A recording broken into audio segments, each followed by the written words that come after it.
Welcome to the Helping Writers Become Authors podcast.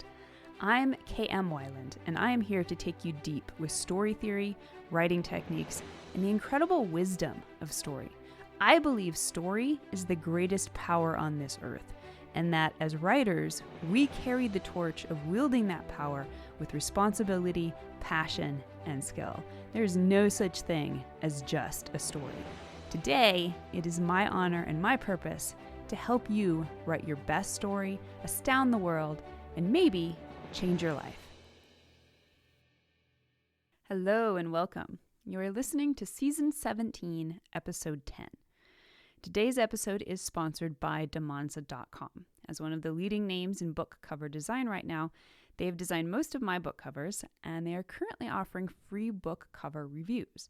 So whether you're about to publish or you're just curious to know how your cover stacks up, this review is a no-brainer. This will give you a fresh, informed perspective that offers crucial insight into how your book cover performs in today's competitive market. So don't miss this chance to make your book unforgettable. It's totally free, and all you have to do is visit demonza.com/review/WBA to get started. That's demonza.com/review/WBA. And now welcome to this week's episode, Writing a Fall Arc, How to Show a Character's Moral Decline. When writing a fall arc, writers get to explore the slow, often heartbreaking process of moral or emotional decline. In this type of negative change arc, the character's refusal to change or acknowledge their flaws becomes the central theme. They hold on to a lie, a deeply ingrained belief or limited perception of the world, that drives their actions and decisions. Over time, this self-deception evolves into something darker, affecting not just their own choices, but their relationships with others.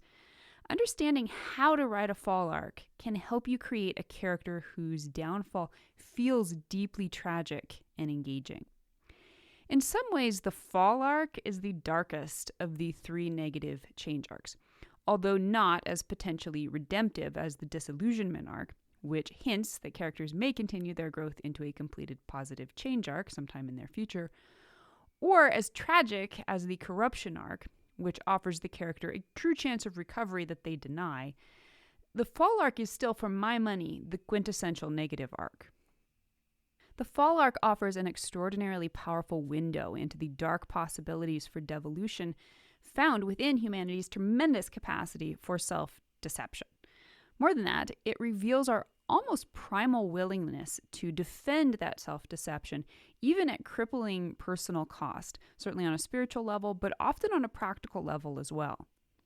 Inspired by ponderings from my own life, I wanted to revisit this fundamental character arc to explore some of the nuances of the character's fall from grace. What creates this fall? Why are even intelligent and good people susceptible to this insidious degradation? And how can you craft fall arcs in your own stories that ring true to the patterns of real life? So let's take a look. We'll start with an overview of the arc itself. Like its brethren, the positive change arc and the disillusionment arc, the fall arc begins with the lie the character believes. From there, it deviates into darker and less redemptive territory as the character proves willing to take whatever measures necessary to defend that belief, no matter how increasingly dysfunctional it may prove. So the foundational code for this arc is that the character starts out believing a lie, clings to that lie, rejects new truth, and ends by believing a worse lie.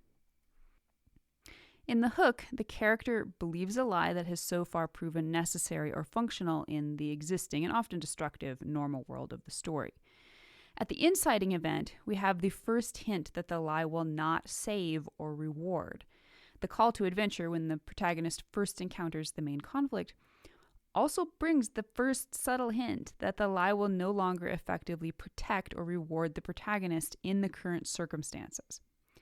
At the first plot point, the lie is now completely ineffective, and the protagonist is faced with a consequential choice in which the old ways of the lie-ridden first act prove ineffective in the face of the main conflict's new stakes.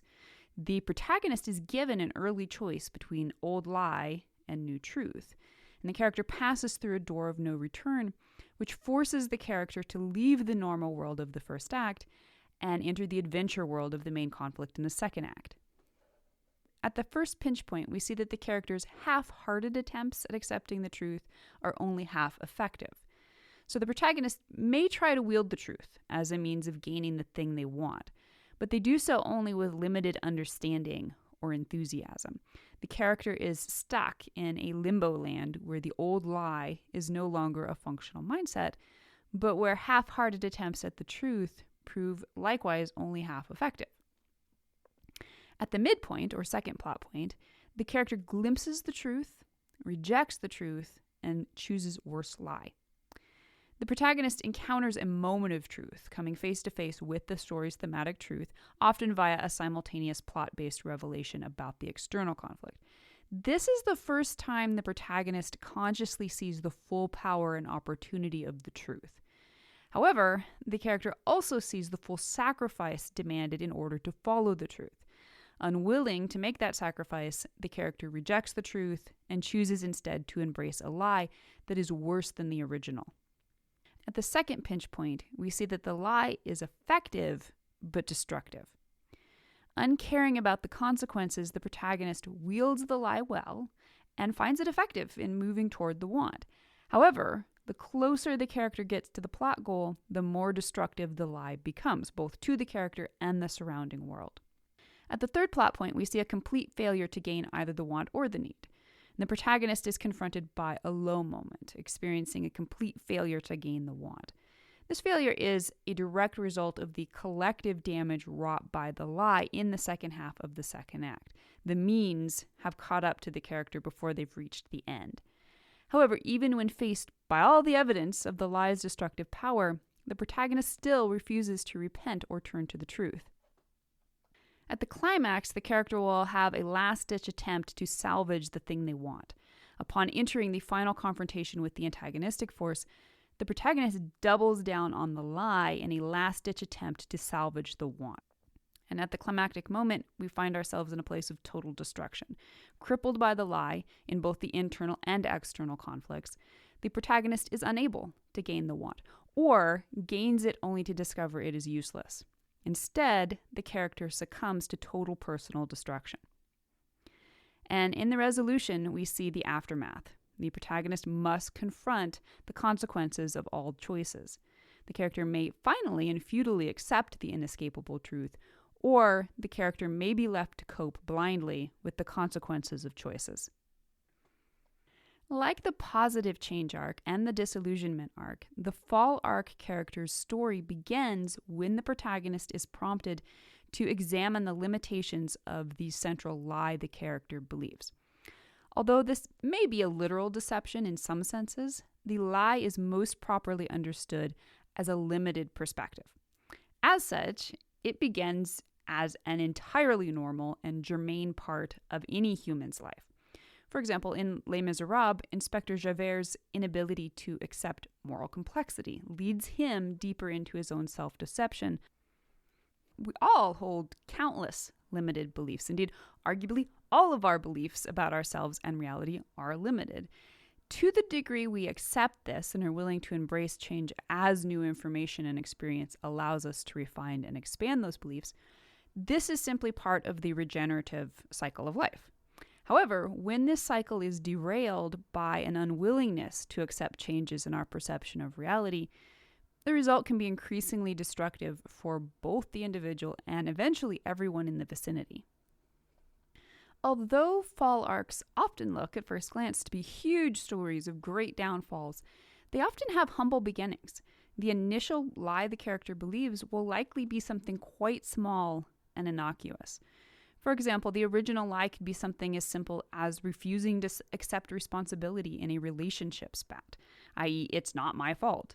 And from there, characters who are truly doomed will find they must bolster this initial lie with further arguments.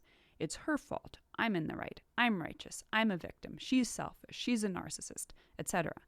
From here, the corruption can grow to truly staggering heights as characters' resistance to reality may even lead them to become the worst version of the very thing they are denying. For example, the character becomes the narcissist themselves. Varying stories tackle this downfall to different degrees. Some may reveal the more mundane face of the fall arc, in which the character's lives are quote-unquote small enough not to interfere greatly with everyday functionality. But in other stories, the character will be shown to fall all the way into the very pit of dark possibilities. For example, in Breaking Bad, Walter White initially believes he is cooking meth for his family, justifying his actions with the idea that he has no other option. As time goes on, he refuses to acknowledge the moral cost of his choices, doubling down on his self-righteousness. Even when given off-ramps, he clings to his lie, leading to his ultimate downfall. In either case, the fall arc reveals a deadly spiral. As the character devolves from lie to worse lie, the possibility grows ever greater that the spiral will continue, with the character veering further and further into delusion. Now, for simplicity's sake, I refer to the end state of a fall character as the worst lie. But as you can see, what this worst lie really amounts to are many smaller lies eventually built into a grand illusion. For example, in Black Swan, Nina begins with the small self-deception that she must be perfect. And this lie snowballs into a worse lie, that she must destroy herself to achieve perfection, something that happens piece by piece and moment by moment throughout her story. Understanding this important nuance makes it possible to write a much more compelling and realistic fall arc. In real life, it is rare for a person to grandiosely self-delude, except in situations of tremendous trauma or high stakes. Most of the time, the slide into delusion is the result not of one bad decision or perception, but of a continuing refusal to accept and confront reality. And the character may do this for any number of reasons. Almost always, those reasons amount to a primal need to protect the status quo. One of the great ironies of human life is that even though change is requisite for survival, our brains and nervous systems are wired to preserve the status quo at almost any cost. We do this not just to maintain the equilibrium our nervous systems desire, but also by extension to preserve the ego identities we use as coping mechanisms. Not only are we capable of believing in just about anything, we also tend to incorporate those beliefs into our very identities, so that to challenge that belief feels like a threat to our very existence. And this is why we appreciate heroic stories of positive change arcs. They demonstrate the tremendous courage required to accept challenges to our beliefs, identities, and ways of being. In most instances, it is much easier to stuff away the cognitive dissonance whenever we are presented with a piece that doesn't fit. It is easier to ignore the millions of nuances that challenge our tidy narratives every single day. The catalysts that create stories of all types are those that interrupt a character's life with such force that change becomes inevitable. Characters must either courageously face the catalyst and learn to expand themselves, or refuse the call and instead, inevitably, change negatively by increasingly restricting their view of reality and their capacity to expand. For example, in Gone Girl, Amy Dunn begins her deception by crafting a small lie that she's the perfect wife. Over time, this self-image morphs into a grander fabrication where she not only deceives herself, but manipulates everyone around her into believing her version of reality. Powerful fall arcs show us the peril of refusing to claim courage and truth. They also show poignantly how even the smallest of initial denials can eventually snowball into worse lies that utterly crack an individual's personal integrity. In the worst scenarios, the fall arc character's warping of reality can become so insistent and powerful that it harms others. Sometimes this can be the result of others being similarly deceived by the protagonist's insistence that the lie is in fact true. Most often, the negative effect will result from the protagonist's unwillingness to maintain crucial integrity in relationship with, first, themselves, and then others, then the world at large. And depending on how much power the character wields, the effect of one character's insistence on a lie can have truly horrifying effects upon an entire community, or even the world, as witnessed in the demagogues of World War II. For example, in Macbeth, Macbeth's initial self-deception is that killing King Duncan will secure his power and fulfill his destiny. After committing the murder, he must keep lying to himself and others to justify his actions. Each new deception escalates, leading him to paranoia, further violence, and eventual destruction. How far you decide to take your fall arc will depend on the needs of your story. The effects can range all the way from characters who simply miss the boat because they lack the courage to hop on, to characters who severely limit or even destroy their lives, to characters who sway others into mass delusion. In the end, the fall arc is a slow unraveling into self-deception. Characters cling ever more desperately to a lie that will ultimately destroy them. The fall arc is a story of tragic inevitability. The character could have changed, but they fail to embrace the courage of honesty before it's too late. Understanding this arc allows writers to craft deeply compelling character journeys that feel heartbreakingly true to life. The best fall arcs resonate because they reflect something deeply human: our resistance to change, our desperate need to justify our choices, and the ways in which small lies, if left unchecked, can spiral into something far more destructive. So, whether your character's downfall is quiet or cataclysmic, mastering this arc can add powerful layers of complexity to your storytelling. Now, if you're fascinated by the darker side of character arcs, you might want to check out my email course, Shadow Archetypes: Writing Complex Fictional Characters. This course dives deep into the psychological underpinnings of morally gray characters, tragic figures, and anti-heroes. You can learn how to craft compelling multi-dimensional characters who wrestle with their own demons. And you can find that in the store on my website at helpingwritersbecomeauthors.com. And I hope you'll stop by to tell me your opinion. What challenges have you encountered when writing a fall arc? Do you struggle more with crafting the character's moral descent, keeping them relatable, or nailing the ending? And that brings us to the end of this episode of Helping Writers Become Authors.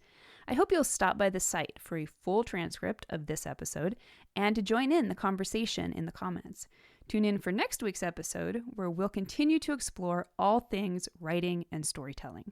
If you'd like to support the podcast, it always means a ton when you take a moment to leave a quick rating or review on Apple Podcast, Amazon Music, or Spotify. To stay updated on all the latest content I create for you, the best way is to join my mailing list at helpingwritersbecomeauthors.com/mailing list. You'll also immediately gain access to lots of free resources, including my books, Crafting Unforgettable Characters and 5 Secrets of Story Structure. For real-time connection with me, more writing advice, and behind-the-scenes glimpses, follow me on Instagram at authorkmwyland. A heartfelt thank you to each one of you for your support and enthusiasm, and especially those of you who support my work on patreon.com/kmwyland. You help make my site, this podcast, and so many other resources available to writers everywhere. So until next week, keep writing, keep dreaming, and most importantly, keep being true to your stories. Thank you for being part of Helping Writers Become Authors.